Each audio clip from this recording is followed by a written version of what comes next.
Hey guys, I'm Fowler. It's been a while since I've uploaded, and that's because most of my free time I've been spending putting this thing together before race season starts. This is my 1992 Nissan Pulsar GTIR. It was a total project when I got it. Everything was apart. Pretty much everything I touch is broken in one way or another. Lots of video content coming out on that when I get around to editing it. But anyway, today I want to talk to you about how I'm using Reactor by Native Instruments to help me detect something called knock. When I go to tune this car, when I start putting in the fuel table settings and the timing table settings, trying to get as much power out of it, the limiting factor on pump gas is almost always knock. Okay, so you try to run as much timing advance as you can, make more power. The more timing advance you run, the more power you make, but at a certain point you're going to start detonating, or you're going to start knocking. So we need a way of detecting that so I know when to stop adding timing. Luckily, knock is detected with audio, and I don't know if you notice, but I work with audio quite a bit. It's kind of my ballpark. So what I'm going to show you today is how I plan on detecting knock with a program I wrote in Reactor. All right, so we're here in my studio. I have a knock sensor recording up on the screen. I stole this from a High Performance Academy video, so thanks, Andre. I'll put a link in the description below because it's actually an amazing video to explain what knock is and how to measure it. Anyway, this is basically the recording off of the microphone that's strapped to an engine. Now, at the start here, you can see it looks different than right here, and then you can kind of see it calms down again. So here at the very start, there's no knock. Here is where we start to get knock. The knock tapers off, and then the knock comes back. Now, as humans, we are able to identify that, and especially when you hear it, you'll be able to hear it. Okay, so let's just take a listen.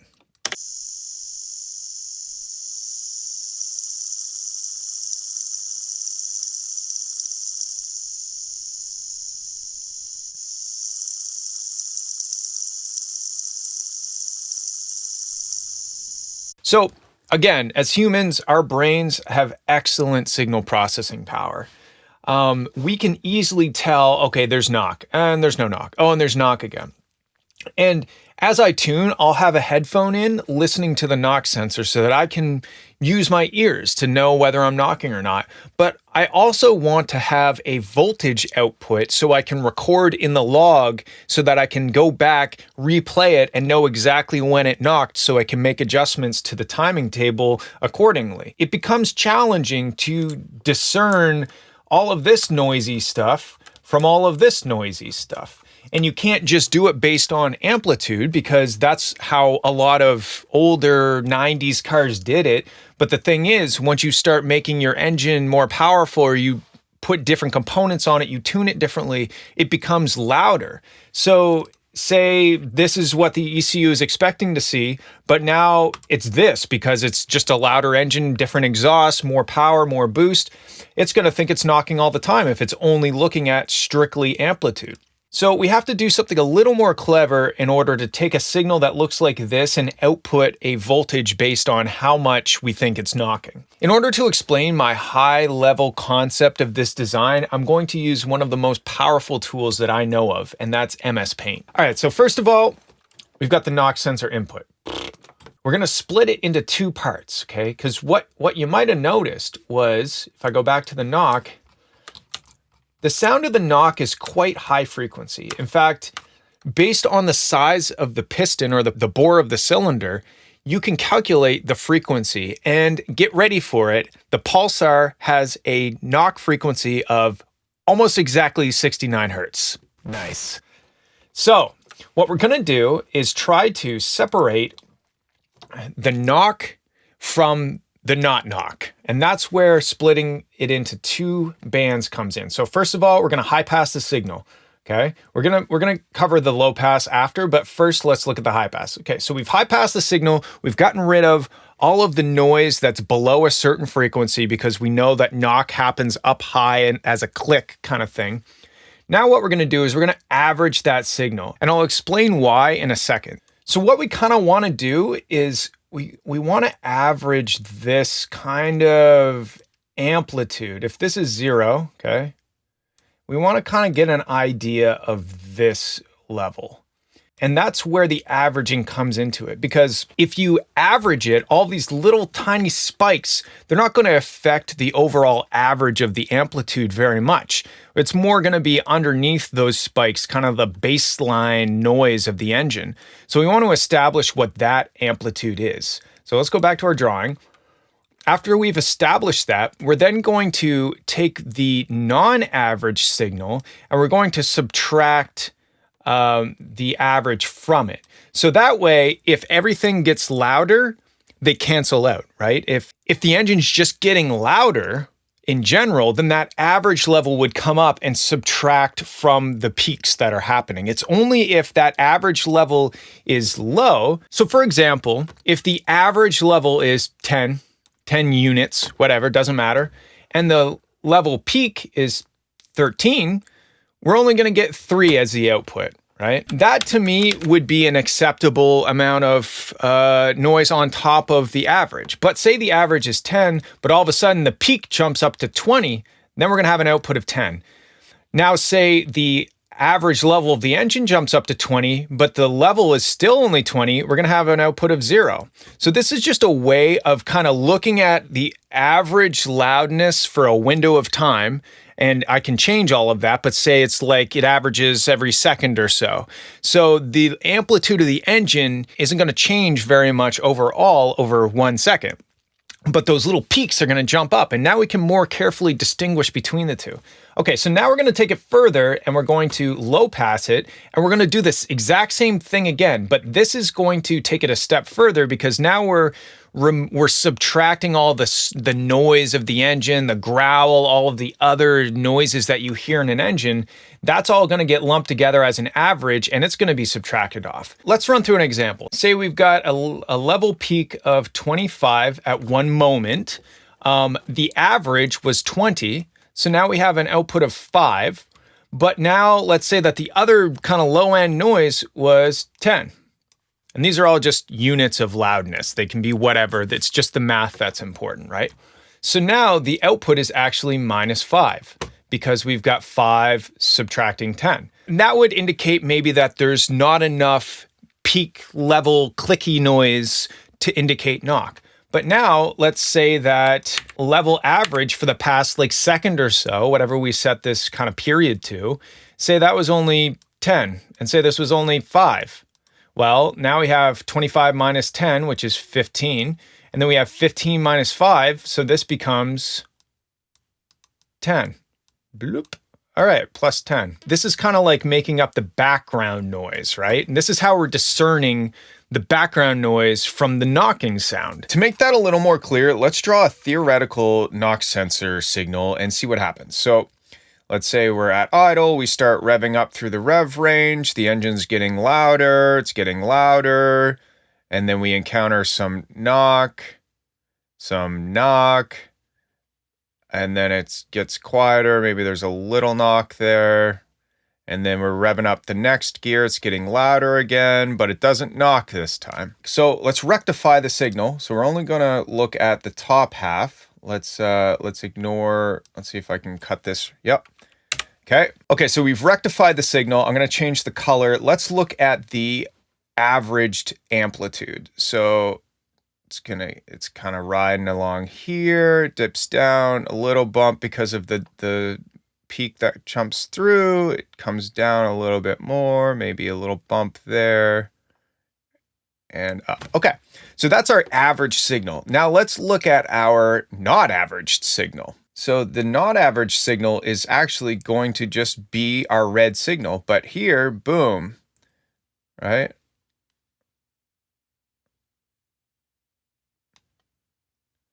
So now we have the ability to ignore the overall amplitude of the engine, because as we go up through the gears, as we go up into boost more load, it's going to get louder, but we're taking that into consideration by averaging that level. Now we have some basic math to normalize the signal and only look at the peaks. So I'm obviously skipping over some stuff. Each of these is going to have like a gain so that I can kind of set everything up, because maybe I don't want to include a whole lot of this low pass filter, just a little bit. That comes down to actually putting it into practice, going out, taking the car, listening for when it knocks, listening for when it doesn't knock, and then calibrating this whole circuit with these gain knobs, tweaking the frequencies. All of that stuff is what makes this setup not user-friendly versus the stuff you pay thousands of dollars for, like a Plex knock detection circuit. But because I designed it, I can understand how to tweak these settings and get the proper output. I was also going to show this stuff, but I'm going to wait until the reactor to explain it, because this is more of like the nuts and bolts of it. It's not really the theory. The theory is basically isolating these peaks, normalizing it based on the overall average amplitude of the engine noise, background noise, and then listening to the difference of the two signals.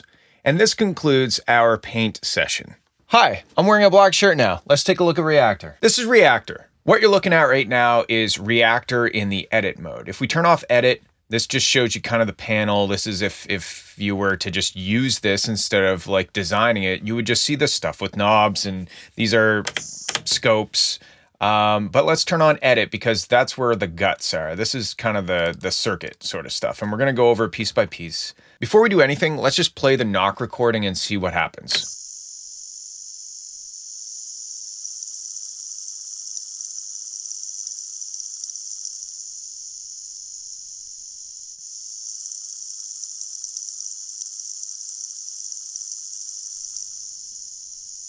So what we have here for scopes is this is the perceived knock signal amplitude. This is the background noise or the baseline amplitude, and this is kind of the output of the whole circuit sort of thing. If we look over on the panel, let's just go over the controls first. We've got the input level. That's pretty straightforward. That's just turning, if the knock signal is loud or quiet for the specific car it's plugged into. That just gives you some control of the amplitude coming into the circuit. Now remember, when we split it into the two frequency bands, the knock gain is the high pass amplitude or volume.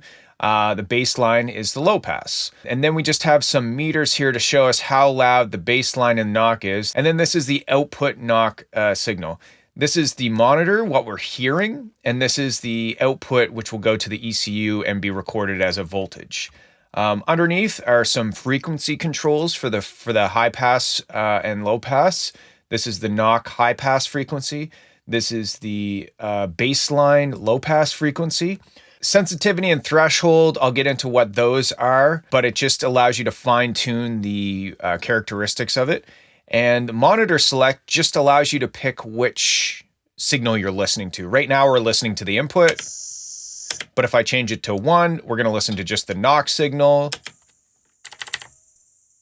You can really hear those clicks. And number 2 is the baseline. So those are the controls that I think I'm going to need in order to fine tune this circuit to usefully detect knock and output a voltage signal that I can use to better tune the pulsar. Again, this motor that we're listening to, I believe, is a 350Z. So it's going to sound very different when I hook it up to the pulsar. Also, I believe that this signal is already high pass to a certain extent. So it's going to take some tweaking once I get it actually plugged into my engine. But these knobs and faders and scopes should allow me to dial it in pretty close. Okay, let's take a look at how all of this is being implemented. The way Reactor works is you get these blocks, and it's kind of nice because if you click on a block and you click info, it'll tell you how to use the things. Mixer for audio input signal. So this block is a mixer. I'm using it as an amp. So the input from the sound card, or in this case, FL Studio, is going into this amp. I have this fader, which corresponds to this fader. You can see them light up when I click them to show you which is which. So this fader is controlling the level of the input as it states. The output of the amplifier is going to this meter, which is right here, to allow us to set this input gain properly. And then right off the bat, if you look at these blue wires, that makes it more clear where it's going. So we're sending that signal from the input to a few different places. First of all, and most simply, it's going to this selector, which is the monitor selector. So that just, when it's at 0, when this knob is at 0, you can see position 0 is connected to the output of that amp. Position 1 is connected to the output of the knock macro. And what a macro is if you double click it, it contains more stuff inside. You double click to get back out of the macro. But yeah, and then the baseline goes to number 2. And that just allows me to pick one of the 3 possible things to listen to.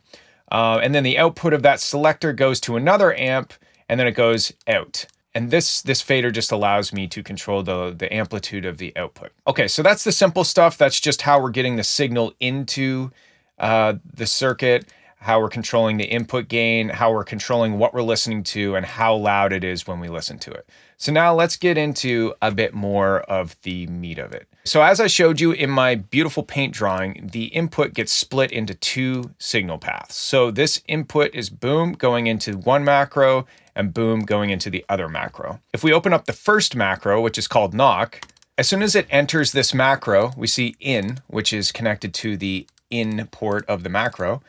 In goes into this mixer. And also the gain, you can see the gain connects to this gain knob. Knock gain goes in. So the macros just have ins and outs, and then you can connect those to things within the macro, which makes it really easy to simplify the overall look of your circuit, or the look of your ensemble, as they call it in Reactor.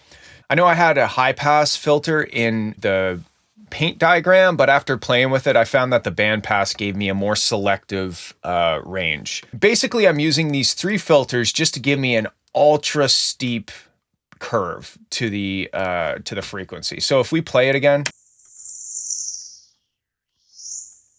you can hear I can really dial that in.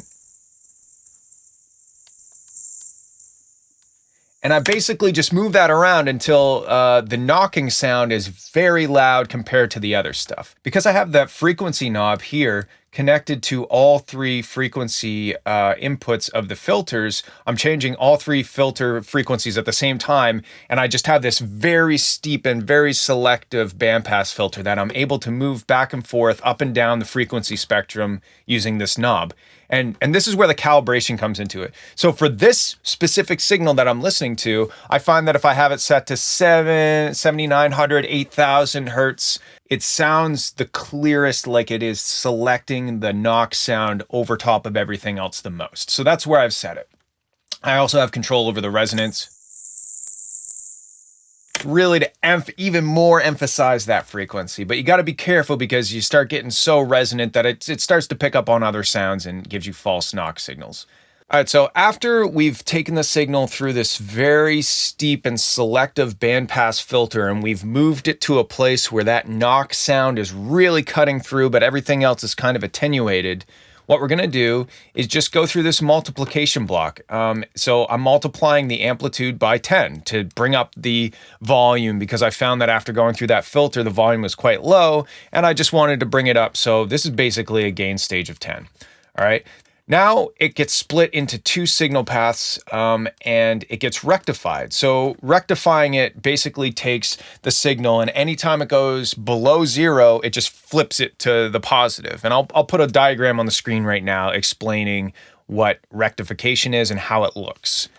The next thing it goes through is a little bit tricky, but it's not too bad. So it goes through a slew limiter, which kind of acts as an averaging. And there's some math over here to explain it, but the important thing is it's basically smoothing the input, and the lower this number, the smoother it gets. And the higher the number, like up here, the less smooth it gets.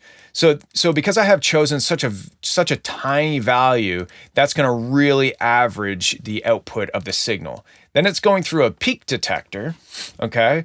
So the peak detector is taking that average and it's just smoothing it out a little bit more. These are kind of doing the same thing, except a peak detector has an attack of 0, right? You can think of the up as the attack, and I can set that as a slow attack. With the peak detector, it has 0 attack. So as soon as that signal jumps up, it detects that peak, and then it has a release time.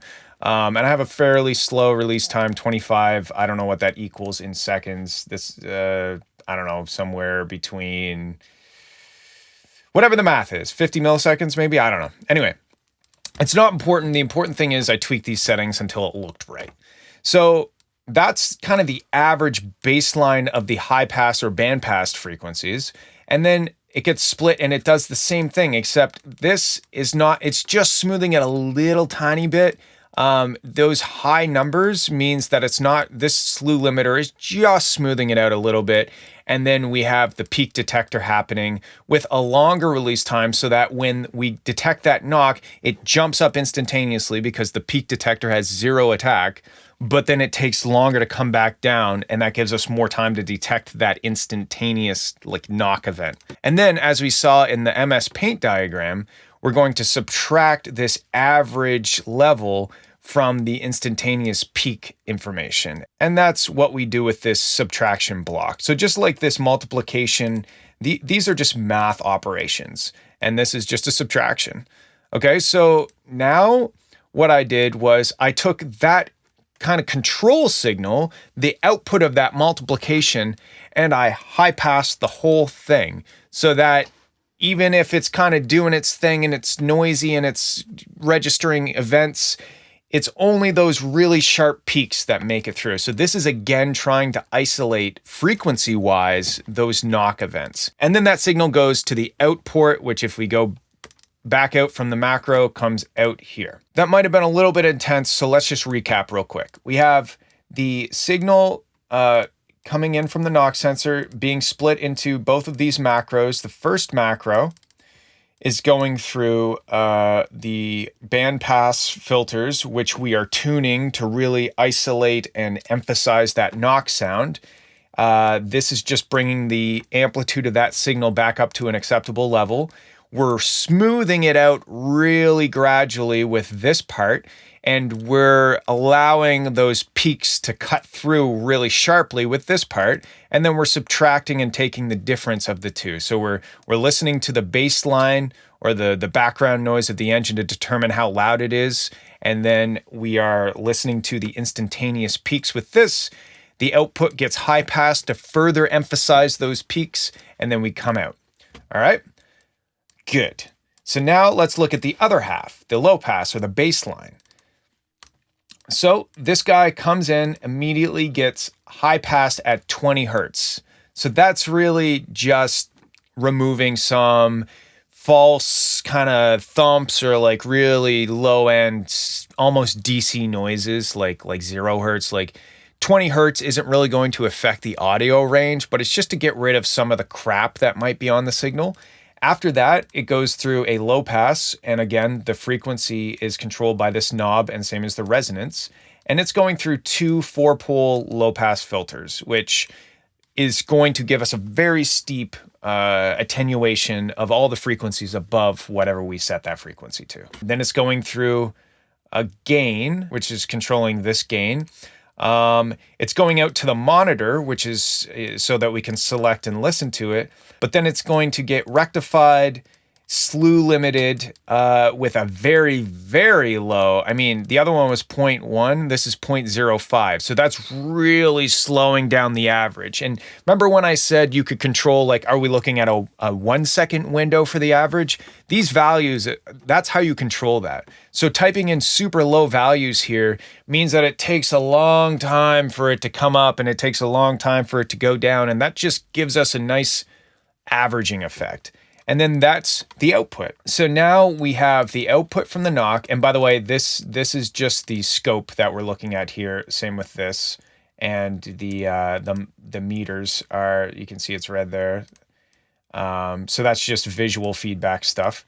But the output from both of those signals, it gets subtracted, just like in the MS Paint drawing, right? So we have the high pass or the band pass section, which is already doing some normalizing effects in here. And then we have an even more, normalizing effect by going through this low pass filter and the slew limiter. The outputs of those two signals get subtracted. And then this is the kind of stuff that I was going to show in the paint diagram, but I figured it'd be better to do it here. So because it's not a perfect system and the there's always going to be some noise floor. There's going to be some imperfections. I set up a way of setting a threshold that it has to make it above before it triggers any knock. If we take this scope, which is the output scope, and we connect it right to straight up the output of the difference between the two bands, you can see that although the knock jumps up higher than the background noise, there's still some background noise. The way I'd set up this threshold is kind of clever, I think. Basically what I did was I subtracted a certain value, and the value can be set with this knob. Okay, so say that the output of this is 0.5. I could set this to 0.5, and I'm subtracting 0.5 off of that. So if it has to go above 0.5 output here before it gets above 0, and then because I've clipped the minimum at 0, it will output nothing until it goes above 0. So it's a little confusing, but like, for example, say I set the threshold to, 0.25, and the noise on this port right here, say it's at 0.23. Well, 0.23 minus 0.25 is minus 0.02, which is a negative number. And because it goes through this clipper and it can't go below 0, it outputs nothing. But the second that the output of this subtraction operation goes above whatever this threshold is set to, it gets above 0, and therefore it allows the output to pass. So the sensitivity knob is basically taking the output of everything we've talked about so far and multiplying it by a certain amount. And the effect is basically how big is the output signal. Right? Let's turn the threshold down a little bit.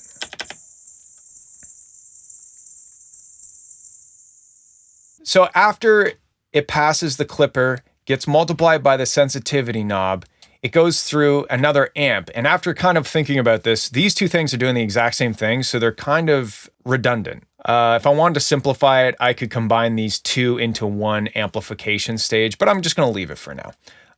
After it comes out, it goes through a peak detector, and let me show you why. This is what the output looks like without the peak detector. So I'm going to connect this output scope to just the output of this mixer. Okay, so they're very short clips, and I want something more easily to measure with the logging software, because I don't think the sample rate is super high in the logging of the ECU. So what I did was I sent it through a peak detector, and then I look at the output of the peak detector with a release time of 30. And that's what gives it kind of that ramp down. So it catches the peak and it takes a bit of time to come back down. In fact, if I set this to like 60, that's way too low. Look at how long that takes to come back down. Let's try 40, 41. Even that's a bit intense. So I'm just from playing around with the values, and that's kind of what I got to do. I did this for this knock signal. Once I go and get real world knock signals from the Pulsar or even from the Talon, I'm going to have to go back, take a recording of an example of it knocking, and then go through and tweak all of these settings to fit the specific car. Which is why you pay so much money for knock detection like Plex, because they have smart ways of setting things up and then listening and probably using some AI or something, like they have ways of going in and not requiring the users to understand how the circuit works and make tweaks to all of these things. You just plug it in and it works. You might have to type in a few settings, like your cylinder bore size or whatever, but for the most part, it just works. With this, it's going to be very hands-on. I'm going to have to dig in once I get the proper signal and retweak all of these values, but the benefit is, after I do that, I'm going to have a way of tracking the knock in the log, and that's really all I want. I'm going to be listening to it. If it's knocking, I'm going to take note, let off. I'm not going to, too much knock, you can actually melt pistons, you can blow piston ringlands, you can do all kinds of damage. But what I really want is a recording of the knock. So for an example, let's look at a data log from the Talon. This is just a random one I grabbed. You have all these values being recorded. So this is kind of, as time goes by, that's what's happening sort of thing. And this blue is actually the knock signal.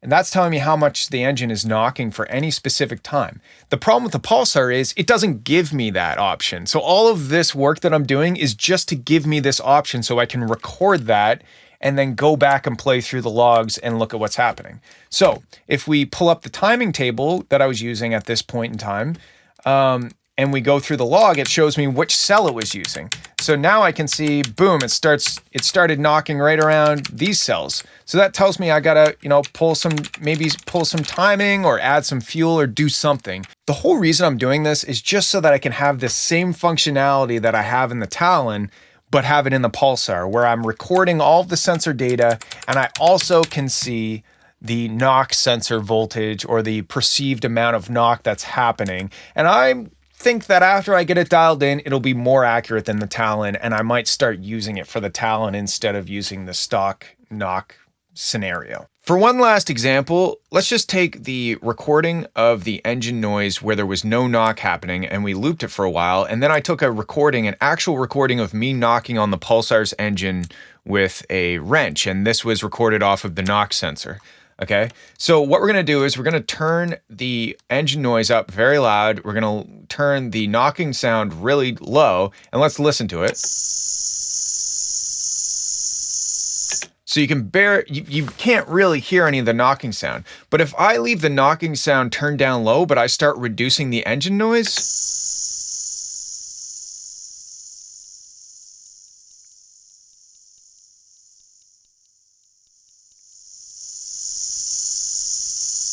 as the baseline average level of the engine noise increases, it's being subtracted off of the knocking sound.